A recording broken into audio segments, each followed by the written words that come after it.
We are up to,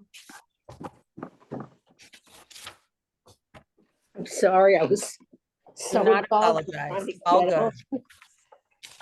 I'm just looking for where we stopped. Pasuk Chaf Gimel. Oh, thank you. That's very helpful. Oh, you're right. I have a line. I just didn't see it. Thank you. Thanks, Karen. Okay, we're on verse 23 in chapter 8. So this is interesting. Hold on one second. I don't know if I noticed this before, but when you have the plural Yehudim, remember we're talking about Mordechai and Esther. We said that the first year it was a Yom Tov. Everybody remember that? The first year was a Yom Tov, and after that, it's not a Yom Tov anymore. We still have the mitzvot of reading the Megillah, of Mishloach Manot, having a Suda, Matanot Levionim. We went through that last time. But remember in the first year that the Jews were so excited that they were so excited that they made it a Yom Tov, a real Yom Tov. Now, we really don't have any Yom Tov, Yamim Tovim, Yom Tovs, whatever you want to call it, in Judaism, that you're not allowed to do melacha, that you're not allowed to do work, creative work, except for those that are biblical. There are no rabbinic holidays where you're not allowed to drive or use electricity or thresh or plow or, whatever it is that is not allowed on Shabbat. Of course, on Yom Tov, you're allowed to cook, but you're not allowed to create fire or turn off fire. Oh, by the way, we have to wish Robert Moshe a Mazal Tov. The Brit is tomorrow. He has a new grandchild. So Mazal Tov. And if anyone can be or is in Lakewood tomorrow, davening at 8 o'clock, bris approximately 8:45 at 9. It's at Congregation or Yaakov on Laguna Lane and Long Beach Avenue in Lakewood. Thank you. I think we have, let's say, people in Rochester, people in Florida. I don't think they're in Lakewood vicinity, but that is so sweet of you to invite Robert Moshe. That's really, really, really sweet. Okay. Sorry, one second. That's chapter 10. Here we go. So what I'm noticing is that even though it says HaYehudim, meaning plural Jews, the verb is in the singular, V'kibel HaYehudim, that the Yehudim accepted on themselves. But really, if you would translate into English, you'd have to say the Jews accepted on himself. So what would that say? You can answer a question if I ask. I mean, all of a sudden I noticed it. I actually didn't notice it until now. But it seems like they were of one mind and one heart, the same way that they were at Har Sinai. Do you remember that at Har Sinai, when they accepted the Torah, it says, Vayichan Yisrael, that Israel camped in the singular around Mount Sinai. And Rashi says, Am Echad. Were you saying that, Alice? I saw you mouthing something. Am Echad belev echad. One nation with one heart, that everybody was together on that. And I wonder if this is where the Chachamim, our sages, got the idea that this was the Jews accepting on themselves with a full heart, Ol Malchut Shamayim, the yoke of heaven. Because if you remember at Har Sinai, we say that God sort of coerced them, okay? The Kibel HaYehudim, and the Jews accepted on himself or themselves, what they had begun already to do. It's almost as if it feels like it was spontaneous, but then it was codified. So they did what they had started to do on their own, and also what Mordechai wrote to them. So we see that Mordechai is really at the head of the nation. He's really leading. Of course, I think Esther should have been, but I don't think it was so accepted. Yeah, Elaine's giving me that face. It's that face. We know that face. But, she still is the star of this Megillah, no matter how you look at it, which is very nice. Let me just see what my notes are for verse 23. Can I ask a question?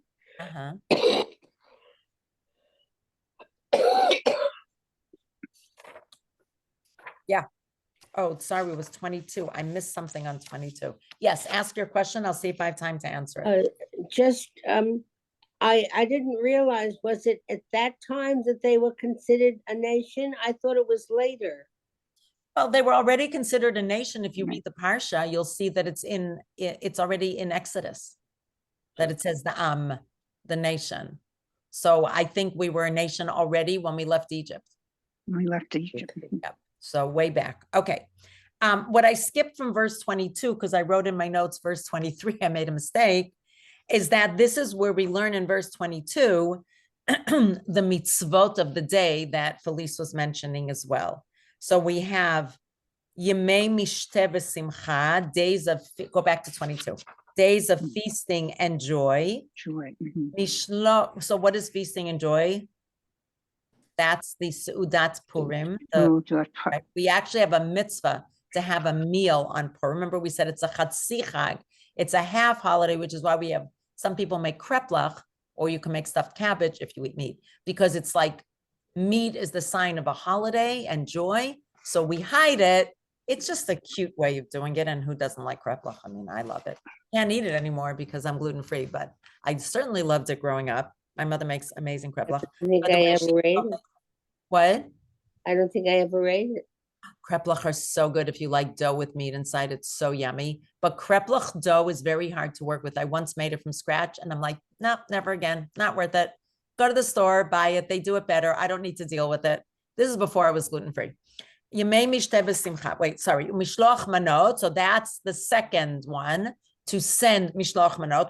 We all know about that. Ish l're'eo, each person to one's neighbor. Umatanot levyonim, and to give money for the poor. Matanos levyonim, matanot levyonim. The only one we're missing here is reading the Megillah. So we're going to get there. Remember, there's four mitzvot on Purim that we are commanded to do. Eating a meal, and please just look at the diet. I'm in charge of that, so it's written. I'm telling you that it's, thank God, written well. Work with Susanna. We send it under somebody else's eyes, and it tells you everything you need to know. I don't have to go through it because I did that work. So the Bayit's going to come out with guidelines for Purim, not yet because we're in Shvat, and just click on that. Hopefully it'll work for you, Estelle, and you'll read it or pick up a printed copy, whatever we can do for you. Okay.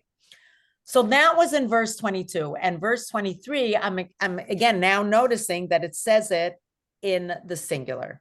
That's what I wanted to say, and that was my own personal noticing. I'm sure somebody mentions it, but that's all I'm going to say about 23. Let's go to 24. Why did they start taking on themselves what they'd begun to do, and doing what Mordechai wrote to them? Ki Haman ben Hamdata ha'agagi. Because Haman, the son of Hamdata, the Agagite, meaning he came from Amalek, actually, but he came from King Agag, who was the king who was left. By the way, there's a whole lore about that Shaul, King Saul, who was the first king before David, that he was supposed to kill all of Amalek, and he left the king Agagite. Now, he was killed a day later, but what we say is, then how is there any Amalek left? If Saul killed everybody except for King Agag, and King Agag was killed or hanged the next day. So they say that he had sex with someone, slept with someone that night in between. And then that's why there's any Amalek left in the world, even though today Amalek is not thought of as a nation, meaning a physical nation, like not specifically putting my finger on them, French or Chinese or Mongolian, whatever. It's not a specific nation like that, but it's rather people who act as Amalek did, which is preying on the weak and sowing seeds of discontent and fear. That's one way of understanding Amalek. So he was Tzorer Kol Hayudim. He was the adversary of all the Jews. And remember, I've taught this a number of times, that Tzorer is also a tzror, meaning like a bunch. Tzror Maftechot is a keychain or a bunch of keys, that because he was an adversary, he actually managed to pull the Jewish people together, because we're often united against a common enemy. So we see that happened. Chashav alayudim la'abdam. He thought for the Jewish people, had plotted against them to exterminate them, literally to make them lost to the world, to get rid of them. Hipil pur hu hagoral lehumam ulabdam, and he cast the pur, the lot, which was the goral, meaning the fate, meaning whatever day came out of the poor, it was to destroy. Now, it's interesting. Hold on one second. So there's a whole gematria why it's called poor, meaning one lot, when actually he did two lots, one for the month and one for the day. But it feels a little complicated. I'm going to leave that as an open question. Hold on one second. Okay, let me continue and see if I can get there, because I have some word about that. Uvivo, or maybe it means it's like sorry. Okay, so the Midrash explains that he wanted it to be Adar Sheni. It was a leap year that year. We can actually figure, not us, the sages could figure back all the way back which years were leap years. And it was a leap year, meaning there was the second Adar. And truthfully, we always hold Purim in the second Adar. And the Purim, maybe it's about just the overarching idea that he cast lots, not how many he cast. He could have cast 10. But the point was that he used lots in order as if it was destiny, and yet he thought this is the correct destiny. So that's what I want to say about that. Okay. And then continue. So that's 24. This is the reason we're celebrating. Uvivoa lifnei hamelech. And when she came before the king, so who came before the king? Esther. It must be Esther. I can't imagine. Probably, yeah. Who else could it be? Amar, he said, Im hasefer yashuv machashavto hara'a asher chashav al Yehudim. But that when she came before the king, one second. So this is a little tricky. Im hasefer, he ordered through letters that this wicked scheme, machashavto, meaning his wicked thoughts or scheme, asher chashav al Yehudim, which he thought to do against the Jews, al rosho, meaning yashuv al rosho, was flipped on its head. So it's a little complicated because she is Esther, he is Achashverosh, and then he is Haman. So it's a little esoteric because there are no names in this pasuk, but that's the only way I can understand it. When she came before the king, Esther, he turned it on its head, Achashverosh, obviously Haman didn't. He plotted against the Jews, was Haman. Although you could say maybe that Achashverosh, if he was an anti-Semite, also plotted against the Jews. But I'm just saying it's a little esoteric. The Vilna Gaon, the Gra, probably spent a lot of time discussing it, but we're not going to go into it. I'm just trying to understand it. Vitalu oto, and they hanged him. So again, back to him, Bet Banav and his sons al ha'etz, on the tree. It's just so interesting to me that it doesn't have names in this pasuk, right? And you have to figure it out. I think that's just interesting. If anybody has any thoughts, you can maybe mention another time. Maybe I'll do some research into that sometime, because I find that really fascinating. But continuing, Al ken, therefore, kar'u layamim ha'ele Purim. This is why it's called Purim.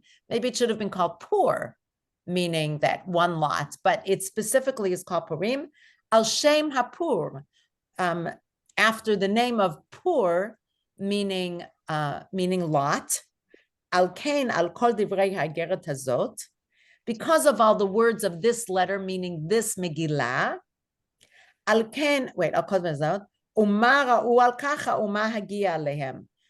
So again, this is a little esoteric, both for that which they had experienced. Ra'u means they saw or experienced.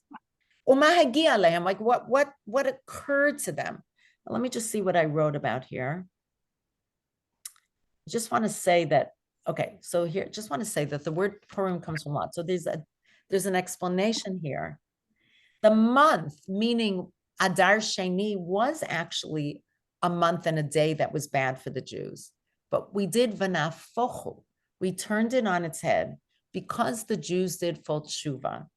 God was willing to change the very to change around or to flip on its head the very destiny of the day itself.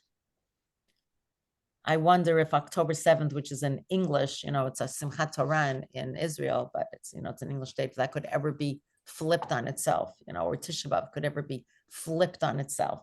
But this was flipped before it brought something bad to the Jews. Mhm. And then if we go to verse 27, wait, hold on one second.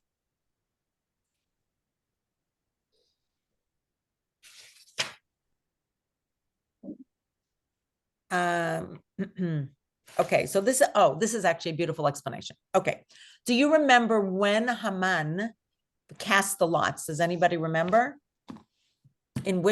Remember when he cast the lots? It all happened in a few days. Cast the lots, Mordechai puts on sackcloth and ashes. He goes to Esther. Esther calls a fast. Then she has the two parties. When did that happen? Which month? Anybody remember? We've spoken about it a few times. When was the 3-day fast? Before Pesach. Thank Then you. we get Actually, for- on Pesach. Oh, on Pesach. Yeah. But around Pesach. So what month is Pesach? Nisan. Nisan. How many months is that before Adar? The 11. 11. Great. Yeah. At least we see the ceiling. We don't see your face, but you're answering great questions, great answers. So listen to how beautiful this is. This is actually a beautiful idea. Oh my goodness, I have to finish it before we finish the end of the class, and I'm going to a funeral, so I have to leave early, but I'm going to do it. So listen to this. Let's say Haman had not cast lots. What if he had gotten angry at Mordechai, gone to the king and said, let's get rid of the Jews? Would the king have argued? I don't know if the king would have argued. He would have said, let's do it next week. Then none of all the Megillah would have happened. Esther wouldn't have had time to go to the king, and she wouldn't have had time to beg him for, to deliver her nation. And they wouldn't have had time for the Jews to prepare. They wouldn't have had time. Remember, the Jews had to prepare to defend them. They had to have time for the new edict to go out.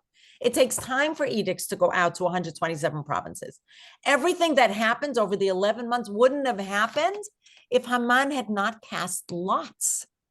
So that's such a beautiful explanation as to why we call the holiday Purim, because the miracle came about because he cast lots and didn't do it right away. Everybody get that? It's just a really beautiful, simple, very short explanation, no tricks, no reading Medrash, just answering the question, why should it be called Purim? And there's a really good reason why it should be called Purim, because the fact that it was lots and we had 11 months gave time for the miracles to happen. Of course, God can always save us. But remember, the Megillah happens seemingly by human hands. Okay, I love that. I'm glad I didn't skip that, because that I really, really like. And verse 27, kimu v'kiblu. So it's really beautiful. There's something called kri uchtiv. Anybody know what that is? When it's written one way in the text, and you say and you another read way. it a different way. So the way it's written in the text, if you know Hebrew, is kibel, kuf beit lamed, in singular. But we read it kiblu, that they did it in plural. Why? Maybe it's to tell us that they, again, one heart. They all agreed to it. They all It's agree. not just a bunch of them from the whole Am Yisrael, all the Jews that agree. Everybody kiblu alehem. So when you have kri uchtiv, you have an opportunity to learn a little bit more about that word. I hope you don't think I'm yelling at you. I'm just excited because I love this Torah. So kiblu in plural, but it's written kibel, so that we get two nuances here. One is that they were plural, that they took it on themselves. And the other one is that everybody did, because it's in singular. Okay? That's the second reason why I imagine that Chachamim said that they received on themselves more than they did at Matan Torah. Ve'al zaram, and on their children, meaning they accepted on themselves that we're all their children. Future generation. Yeah, exactly. We are their children. We are doing what they accepted on themselves. There is no Jew who follows halacha. I mean, obviously there are Jews who don't follow halacha. That's their issue. That's fine.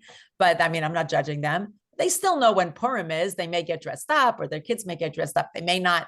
They may, have a Suda. They may not do the mitzvot of the day, but it's still Purim for them. They're not arguing about when Purim is. They still agree that there is a Purim, maybe. Everybody, ba'al kol hanivim alehem. You know what that is? Anybody who might join them, meaning also converts. How gorgeous is that? I have to share that with my conversion class. They're gonna love that. Al kol hanilvim, anybody who accompanies them, meaning anybody, even if they took it on themselves for everybody, meaning equating anybody who converts. I'm going to teach it some. I think it's such a beautiful pasuk. So how do you get that from that word? Kol hanilvim, those who accompany them, who accompanies us. Who else would it be incumbent on other than the Jews and their children who accompanies us? Nilvim means like those who kind of walk with you. I don't know how to say it better. Who joined you? Well, yes, like Yeah. joined your group, right? That's, imagine a milaveh. A milaveh is like the guard. It could be a milaveh in Israel is the military accompaniment, but they join your group. Thank you, Felice. So they're joining us. How do they join us? By converting. It's beautiful. It's really beautiful. I mean, they didn't have to say that. It doesn't say that specifically everywhere, but specifically here, it's also incumbent on you. Hi, Ellen, and hi, Robert. It's also incumbent. Did I say hello to everybody? Elaine, Yeah, hi. Alice, Karen, Carol, Estelle, Felice, Robert, Moshe, and Helen. Sorry if I didn't say hello. ולא יעבור להיות עושים את שני הימים האלה ככתבם בזמנם בכל שנה ושנה. To celebrate these 2 days, Purim and Shushan Purim. Of course, you only celebrate Shushan Purim in Jerusalem, but that's fine. In the manner prescribed, meaning you have to follow the halachot, and at their appointed time every year. So it's interesting when Shushan Purim falls out on Shabbat, as it does this year, it's called Purim Mishulash, meaning it's a 3-day Purim. Now, you only feel it in Jerusalem, but it's really cool from a halachic perspective because why is it 3-day? Because some of the mitzvot you do on Friday, some of them you do on Shabbat, and some you do on Sunday. And if you want to know which one, I think we wrote it in our guidelines, but I'm not 100% sure since it's not so relevant for HR community. But it's the Megillah, I think, is read on Friday, because you're allowed to read it before the date, but not after. You have to do it by the 15th. And it's muktzah on Shabbat, so you're not allowed to read on Shabbat. And together with the Megillah goes Matanot le'evyonim. I'm just trying to remember if this is what it is. I may be wrong, but I'm thinking this is what it is. Matanot le'evyonim is tzedakah. That always gets coupled with the Kriyat Megillah. Shabbat, I think they might lane something special. I'm not sure. And they say Al Hanisim in benching and in Amidah. And on Sunday, they do the feast and the Mishloach Manot, which always go together. So something like that. And the reasons are halachic and they're cool. And Purim Mishulash is really cool. So they read the Megillah the same day in Jerusalem as outside of Jerusalem on Friday, I think. And then Sunday they do the Suda, but everywhere else do it Friday. And if I'm wrong, you can correct me. That's fine. I will not be insulted. That's what I remember. Anything else about 27? 1 second. It'll never be annulled, even in times of Mashiach, because they'll never pass. Lo yavor. And that way people understand this because it's written that it'll never pass. That's why it's understood. This was written with biblical inspiration, what's called Ruach HaKodesh. 28, we're on schedule here. Bayamim ha'ele, and these days, niskarim v'nasim, they are remembered and done or celebrated b'chol dor v'dor, in every generation, mishpacha u'mishpacha, every family, medina u'mdina, every country, ir va'ir, every city, v'imei ha'purim ha'ele, and these days of Purim, they're 2 days, lo ya'avru mitoch ha'yudim, should never pass, meaning we will always celebrate them, v'zichram lo yasuf mizaram, and their memory will not cease, like sof, end, mizaram, from their children. There's no generation that's allowed to say, we're not doing it. But Esther Malka bat Avichail, and Esther the queen, the daughter of Avichail, wrote, Umordechai Yudi, she wrote, and so it's nice because Vatichtov is actually in female, so that's nice. It says that she wrote, Umordechai HaYehudi, and an addendum, maybe she was better at writing. Et kol tokef, all these acts, the kayem, all these, the tokef, it's takef means that it stands, it's power, it's like power. The kayem, to establish Igeret HaPurim Azot Shenit, this is the second one, the second Purim letter, because the first one was that they could fight back, I assume.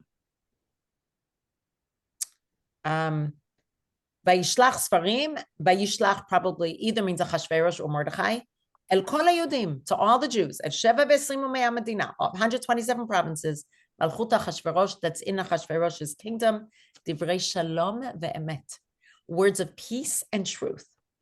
And this means he exhorted them to live in harmony and conduct themselves with honesty, because deception will breed animosity and hatred, which will ultimately, God forbid, bring destruction and exile to the Jewish community. However, a lifestyle of peace and truth will merit them the continuity of the Beit HaMikdash, which was going, the second one was built after this. And thus, l'kayem et yimei Purim, then you'll be able to keep these days. And okay, I'm actually putting that aside. Bismanehem, that's a whole other thing. I don't want to go into that. That's a halachic thing about when you're allowed to read the Megillah. The Kayem et Yimei Purim Eilem on 31 to establish or confirm or keep these days. Bismanehem. Bismanehem is an awkward word. It's and their appointed times. And because they sometimes come out on Shabbat, it's complicated. So it gets moved. That's the complicated halachic discussion. Not so relevant for us. Kasher kiyam alehem Mordechai Yehudi v'Esther Malka, just as Mordechai the Jew and Esther the queen took on themselves, v'chasher kimu al nafsham, they confirmed for themselves on their souls, ve'al zaram, and on their children. Divrei hatzomot v'za'akatam. Also the fasting and their crying out. And according to that, there's a teaching, Esther wanted to add 3 days of fasting prior to Purim, but the sages did not accept that on anybody because obviously nobody would do it. Too hard. And she's like, I did it. Everybody should do it. But no.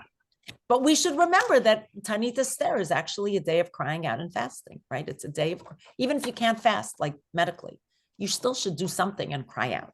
Something to talk about when we get closer to that.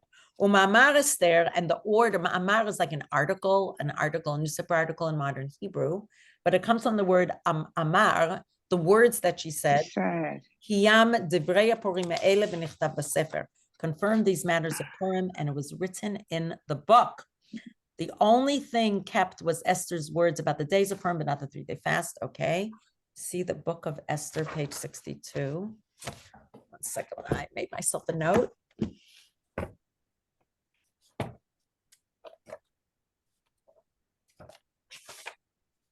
The 13th of Adar. Given that Haman had chosen that date by lottery, 1 second, hold on 1 second. Oh no, it'll take too long. But what does it say? The other, what is the other?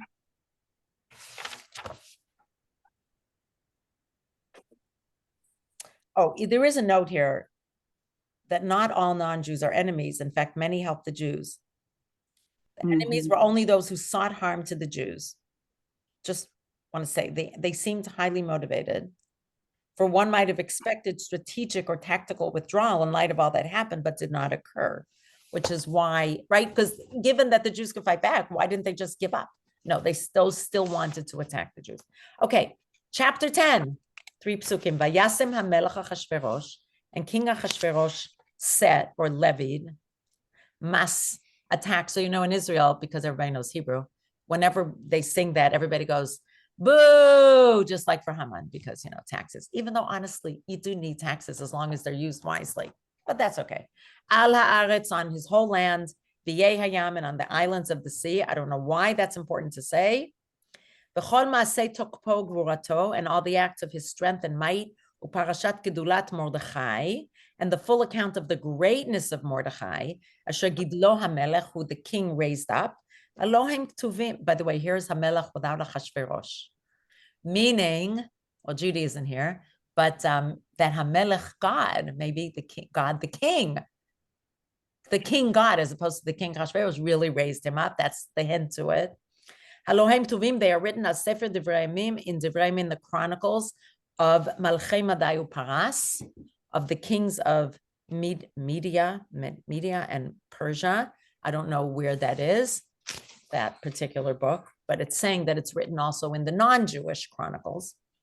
Ki Mordechai HaYehudi, because Mordechai the Jew, it's so interesting how he's always called Mordechai HaYehudi, right? Let's not forget, he's a Jew and he was raised up. Mishneh LaMelech Achashverosh is second in command, like Shnaim, second in command to King Achashverosh, v'gadol Yehudim, and great amongst the Jews, v'ratzui, and welcomed and accepted lirov echav, to most of his brethren. Because, like, is there really any Jew who everybody agrees on? I guess not. Doresh tov, seeking good, le'amo, for his nation, v'dover shalom l'chol zaro, and concerned for the shalom, the peace or prosperity or welfare for all of his children. Literally speaking peace to all his descendants, but we understand it as concern for the welfare of all his descendants. Mhm. Hold on one second. So the question is, it seems like he's only cares about his family, Zaro, right? Only his children. So Zaro actually is like Amo, like it's equivalent to Amo, right? At first it says wishing good for his nation, and then Dover Shalom L'chol Zaro. So Zaro is like a way of saying all of the Jewish nation. So the Megillah is not saying that his concern was for his own children and descendants, but rather the children of his people, the Amo. In other words, Zaro could be his descendants, its descendants from the Am, from the nation. Mordechai considered them all as his personal children, and indefatigably, is that how you pronounce it? Sought their peace and welfare. The final pasuk of the Megillah is conveying Mordechai's true greatness, though he was accepted only by most of his brethren, and not all appreciated or agreed with everything he did. Nevertheless, he carried no grudges, indiscriminately sought the good and welfare of everyone who was part of Amo, the Jews. His primary endeavors were directed to Zaro, meaning the children of Am Yisrael. So I don't know what the difference is between Amo and Zaro. I don't know why it points that out, but anyway, hold on one second.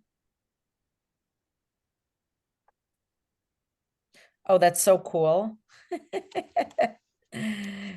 Sometimes we say the Torah is never ending, it's circular. So if you look at the first word of the Megillah and the last word of the Megillah. So the first word is Vayhi b'mei Achashverosh. The last word is Zaro. If you look at the numerical equivalent, meaning the gematria of Vayhi Zaro, it's exactly the same as Mordechai HaYehudi. Oh, that's Cool. interesting. Yeah. I mean, I'm not such a gematria person, but that is very cool. My brother is. He always does gematrias very beautifully. All So right. the first word Vayhi and the last word? Zaro, yeah.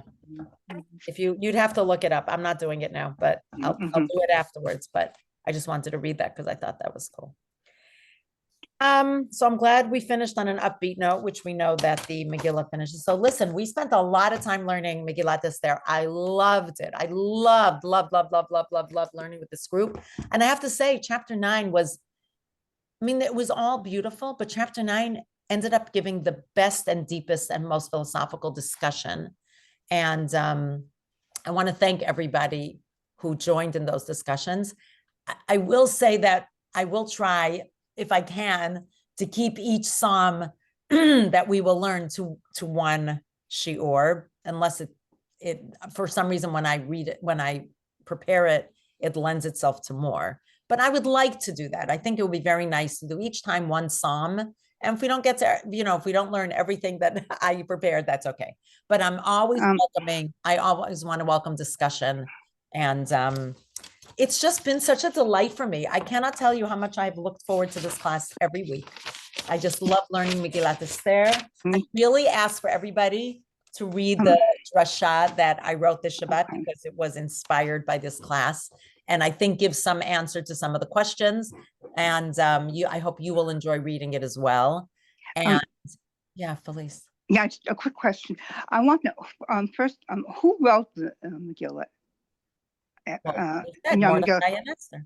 They wrote it. That's what we just said. Yeah. Yeah. They okay. It Both says of so them. in What the Megillah. language did they write it in? So I can't answer because it might have been translated to 127. But okay. I have one in Yiddish. So, But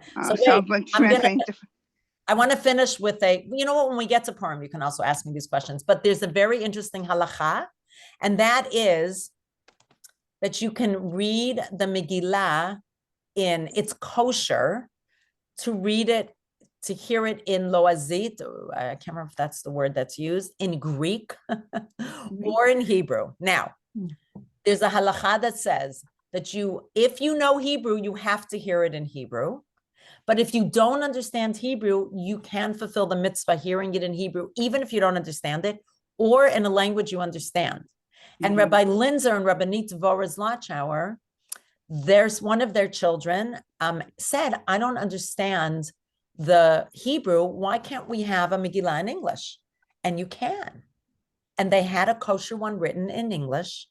And he read it last year from the kosher Megillah. We put it on Zoom. There were people in the room. And for those who don't understand Hebrew, they loved it. He didn't read it with a tune. He just read the story. And they said, for the first time in their lives, they understood what was being read. It was beautiful. What is a kosher one? What do you mean by kosher? You know, writing it, you need a scribe to write it on a parchment, Mhm. Oh, like a Torah scroll. It's not like it's similar. A scribe has to write. If I read it from my chumash, if I read it from this book, I can't fulfill the mitzvah. I can only fulfill the mitzvah from a clef, from a Torah, from a scroll. Well, we can fulfill hearing it over Zoom. Yes, you can. It's better to do it in person, but if you can't get to an in-person reading, then b'diavad, meaning it's not your first choice, but as a second choice. Like, let's say somebody just physically can't leave their home. It's possible. You're sick or something. What about somebody? What about if somebody reads it so fast who even if you understand Hebrew, you can't follow it? Isn't it better? What's the question? that's Are you true. are you fulfilling the mitzvah? Is that the question? Exactly. That's I why I believe you stopped going are. to school and I listened to yours. Oh, but you listen. Okay, great. But you fulfill it by listening. Great. So what's your question though? Do you still fulfill the mitzvah? I mean, am I obligated to go to a Megillah reading where That's a they read great it too question. fast? I think that I agree with you because you don't understand it. So you almost are falling into the category of somebody who doesn't know Hebrew because the person reads it so fast. So I would say yes in that case. And thank you for saying that. Bracha, I have just two quick things. Hello, Bracha.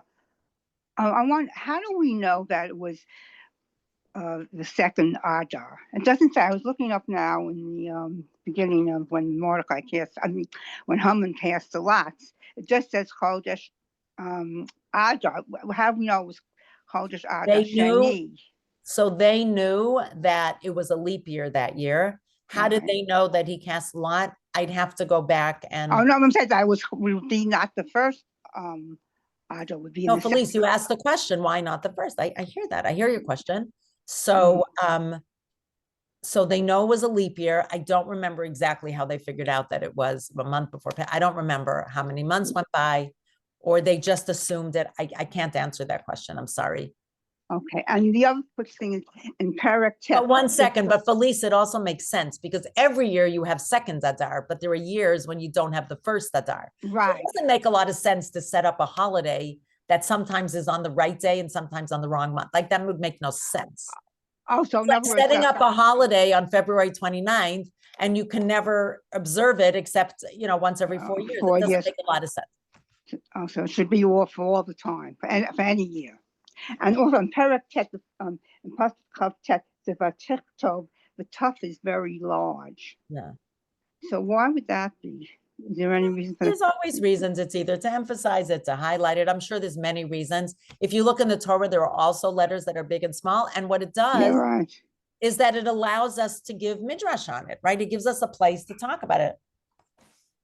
Also, maybe Vatichtov, maybe both Mordechai Wait, and hold on 1 Esther. second. Oh, sorry. Go on. I'm sorry. No, Wait. so Vatichtov, that they both wrote Mordechai and Esther. No, I agree. I mentioned it. I mentioned it. I said Vatichtov. So, maybe it's to show that she did the major part of the writing. Maybe it's to elevate her. Maybe she put it in so people would know, hey, it's not just Not on the man, right? we'll never know, but we can come up with reasons, right? Well, that they both agreed. So it's, they were in unity. Right, exactly. I agree. Okay, awesome. All right, my friends, I ran out of time, but it was, again, thank you. You can always ask in general, ask me questions. I just Do you there's- speak every Shabbos? So is your divrei? No. Okay. No, I post when I give a drasha. I post it because I write it out and I like to post it for those people who could make the shul. if they're That's interested. nice. We have something, Karen, which is a WhatsApp group called Bayit Highlights, and that only has our programs and sermons. That's it. If you want to join that WhatsApp group, it's just easy to click on it, but I make an effort to post it. I mean, also Rabbi Sarah, usually we post ours in a daily email because, people, if one person reads it, great. So I reached one more person. So Mhm. we put a lot It's of, just we put such a a lot. women's lot of- parsha this week that I would love to read. Yeah, so I'm trying to think. Oh, actually, our intern, she's awesome. Awesome. Sophia, she's giving the drasha this week. So and we'll post it, I assume, if it's so, then yeah, it'll be in the email. And all right. Okay, great. And Yeah. if you want to know what programs we have, a lot of them are in person, but some are on Zoom. You could join that WhatsApp group. You just have to send a request to the office to do it. Okay, Right. great. Thank you. Love you guys. See you next Thank week. you. Thank you. Thank you. Thank you. Thank you. Thank you.